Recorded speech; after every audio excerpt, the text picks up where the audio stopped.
今礼拜六8月23，就是核三公投啊！这公民团体呢是来收集到18个国际组织甲学者意见，同齐来反对核三停放。民间团体是指出讲，这国际的观点呢，拢认为讲目前这高阶的核废料是还无材料通去处理的。另外，这核三厂是起伫长层，机械嘛加较旧啊，所以停放这风险是真大，希望民众会当斟酌来思考。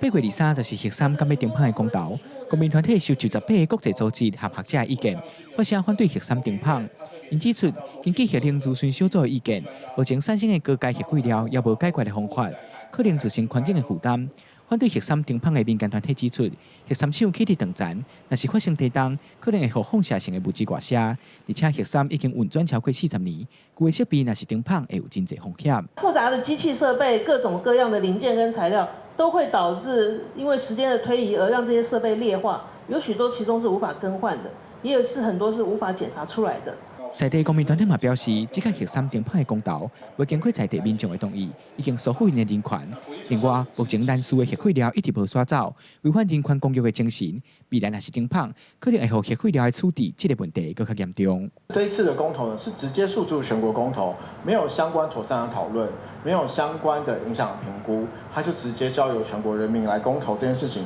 它不仅忽略了在地人民跟 利害相关人的参与决策权，它也违反了公正转型。公民团体指出，台湾伫过9年来一直在推测再生能源，未来嘛应该符合全球的趋势，完成100%使用再生能源的目标。伊嘛呼吁民众要继续参考各方的意见，伫8月23出来投票，投出影响台湾关键的一票。记者桂宗林、贾桂林台北报道。